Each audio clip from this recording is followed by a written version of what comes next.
اللہ اللہ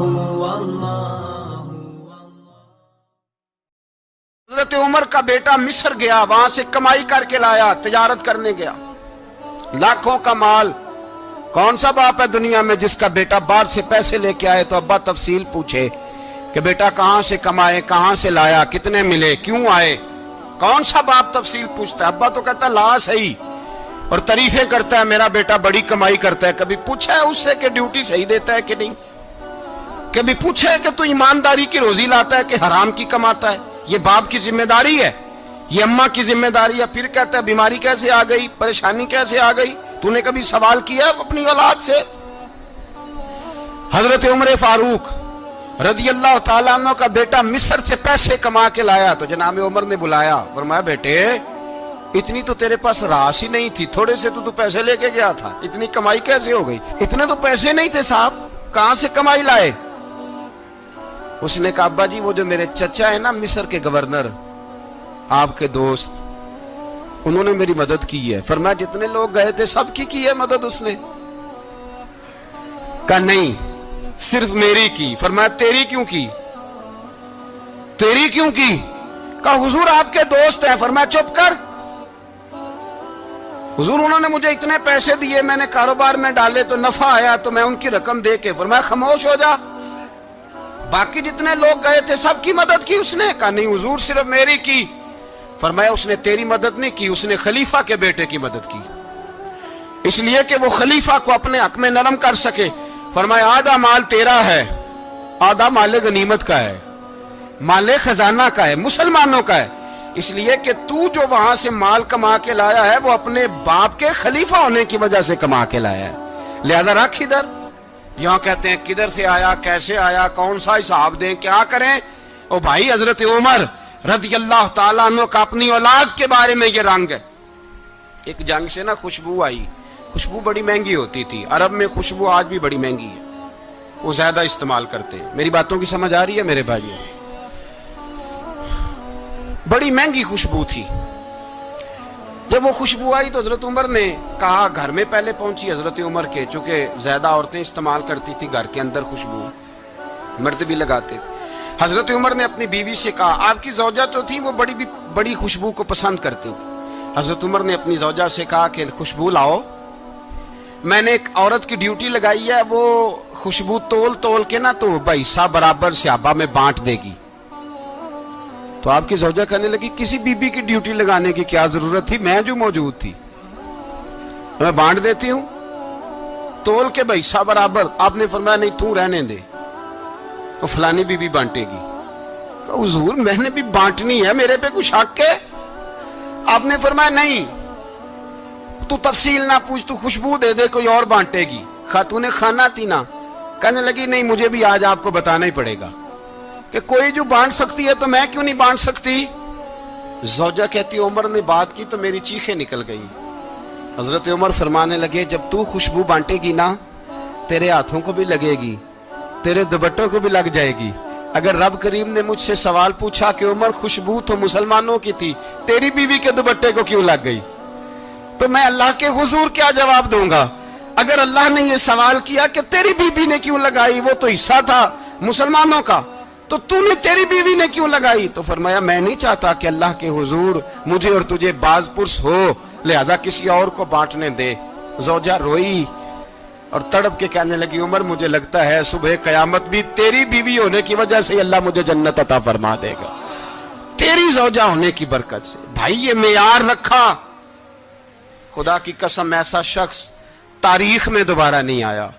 اتنا بڑا آدمی، اتنا بڑا شخص، اتنا بڑا آدمی، اور پھر رنگ یہ ہے کہ عمر 22 لاکھ مربع میل کا حکمران، 22 لاکھ، اور کھجور کے درخت کے نیچے مٹی کا ڈھیلا لے کے سو گئے ہیں، پرواہ کوئی نہیں، کوئی مسئلہ ہی نہیں۔ دو غلام ساتھ بیٹھے تو ایک روٹی حضرت عمر نے گھر سے منگوائی، تھوڑا سا سرکہ، تو غلام کہنے لگے ہم نے بھی کھانی ہے۔ فرمایا کوئی حرج نہیں، روٹی کو پیٹ بھر کے کھانا ضروری تو نہیں، 3 حصوں میں بانٹ لیتے۔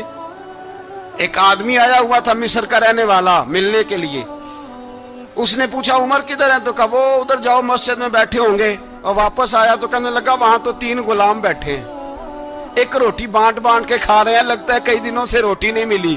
کہا 3 غلام تو کوئی نہیں, وہاں 2 ہی تھے, تیسرے تو امیر المومنین تھے. اس نے کہا نہیں نہیں 3 غلام ہیں, کپڑے بھی ایک طرح کے پہنے ہوئے ہیں, بلکہ 2 کے تو پھر صحیح ہیں, تیسرے کے تو زیادہ ماڑے ہیں. کپڑے بھی ایک طرح کے, کھانا پینا بھی ایک طرح کا, اور ان کا نشست برخاست بھی ایک طرح کی ہے, لہذا کوئی فرق نہیں. حضرت ابو ہریرہ کہتے ہیں میں لے کے آیا, اور جناب عمر کو جب میں نے کچی زمین میں تامت سمیٹ بیٹھے دیکھا تو میں رو پڑا. میں نے اس مصر سے آنے والے کو کہا تو اس کے جلوے دیکھ, اگر اس کی ذات میں اتنا حسن ہے تو محمد عربی کا مقام کیا ہوگا. یہ مقام غور ہے, مقام غور. 10 محرم کو لوگ دیگے پکائیں گے نا, نہیں پکانی ہے؟ کوئی بول دے نہیں, ہاں نہ نہیں کر دے. پروگرام بدلیا تو نہیں دی عید کی کہ وہی کام شروع ہوا ہے لات ٹائٹ ہونے والا. کیوں جی, پکنی ہے نا دیکھیں 10 محرم کو انشاءاللہ تعالی. ہم بھی پکائیں گے انشاءاللہ, یہاں بھی پروگرام ہوگا. تو 10 محرم کو جو دیگ پکنی ہے تو ایسا نہیں ہو سکتا کہ 1 محرم کو حضرت عمر کے نام کی بھی کوئی پک جائے. اگر امام حسن حسین کے نام کی دیگیں پکیں تو جو امام حسن حسین کے سے پیار کرنے والے ہیں, جو امام حسن حسین سے, ہم لوگوں نے بھی عجیب رٹا اپنایا ہے نا. ہم لوگ بات کا ایک پہلو دیکھتے ہیں, دوسرا نہیں دیکھتے. حضرت امام حسن اور حسین کو بھی نبی پاک نے شہید کہا, اور جناب عمر کو بھی رسول اللہ نے خود شہید فرمایا. فرمایا شہید ہے, خود فرمایا اپنی زبان سے کہ یہ شہید ہے, خود میرا عمر شہید ہے. تو ان کے نام کی دیگ نہیں پکنی چاہیے, اس طرف نہیں ہماری توجہ ہونی چاہیے. اور اہل بیت نبو, یہ بات میں پہلے بھی کرتا ہوں, آج پھر کرنا ضروری سمجھتا ہوں. اہل بیت کا پیار سن لو کان کھول کے, اہل بیت کا پیار اگر ہمیں کسی نے سکھایا ہے تو سیدنا عمر فاروق نے سکھایا ہے. اہل بیت نبوت کی محبت اگر کسی نے سکھائی ہے تو کس نے سکھائی ہے؟ بول کے بتائیے. حضرت عمر نے. اہل بیت کا پیار ہمیں حضرت عمر نے بول کر کے سکھایا ہے. بھائی یاد رکھیں,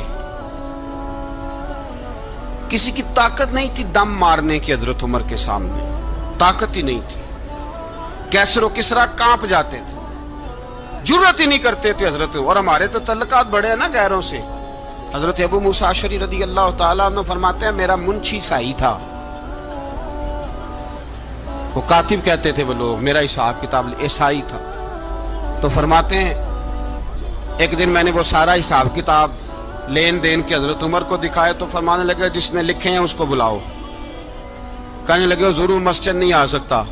کیوں نہیں آ سکتا؟ کہنے لگے وہ عیسائی ہے. کہتے ہیں حضرت عمر جلال میں آ گئے. آپ فرمانے لگے جنہیں رب دور کرتا ہے تم کیوں قریب کرتے ہو؟ جنہیں اللہ دور کرتا ہے. فرمایا تم غیروں کو اگر عہدے دو گے تو اپنوں کا کیا بنے گا؟ اگر تم غیروں کو عہدے دو گے تو اپنوں کا. یہ سوچ ہے جو آج برما کے مسلمانوں کے لیے بھی ضروری ہے. کہا اگر تم غیروں کو عہدے دو گے تو اپنوں کا. ہم نے غیروں کو عہدے دیے تو دیکھا نا اپنے کس طرح کاٹے جا رہے ہیں. غیروں کو جو عہدے دے دیے, جرانے سارے غیروں سے روز دعویٰ ہوتا ہے چین ہمارا سجن ہے, چین ہمارا دوست ہے. او بھائی دوست ہے تو اس سے کہو نا کہ برما تو تمہاری ایک چھوٹی سی ریاست ہے, چین کے بغیر تو وہ سانس بھی نہیں لے سکتا. اس کو کہو نا اس حکومت پہ دباؤ ڈالے. لیکن ہم لوگوں نے غیروں کو عہدے دیے تو اپنے پس گئے. حضرت عمر کہتے تھے ذمی کا ہم ادب کریں گے, ذمی کافر کا ہم, ایسا کافر جو مسلمان ریاست کو قبول کرے, بدامنی نہ پھیلائے. ایک آدمی کو آپ نے دیکھا آنکھوں سے نابینا ہے اور بھیک مانگ رہا ہے, تو حضرت عمر کو نظر آ گیا. فرمایا کون ہو؟ اس نے کہا میں یہودی ہوں.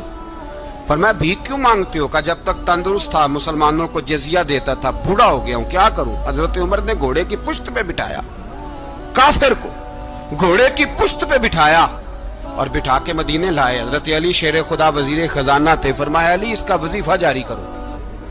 کہا یہ کون ہے؟ فرمایا یہ یہودی ہے لیکن یہ ہمیں جزیہ دیتا رہا, بوڑھا ہو گیا بیچارہ, بھیک مانگنے پہ مجبور ہے, ہماری حکومت کے اندر رہتا ہے, اس کا پورا وظیفہ جتنا خرچہ اتنا وظیفہ لگاؤ. حضرت علی کہتے ہیں میں وظیفہ لگا رہا تھا اور وہ میرے نبی کا کلمہ پڑھ رہا تھا, وہ رسول اللہ کا کلمہ پڑھ رہا تھا. یہ مزاج, یہ نہیں کہ کافر. حضرت عمر نے گورنروں کو خط لکھے تھے کہ زبردستی کسی کو مسلمان نہیں کرنا, جہاں ان کی عبادت گاہیں بنی ہو گرانی نہیں, کوئی مندر کوئی گرجا ضائع نہیں کرنا.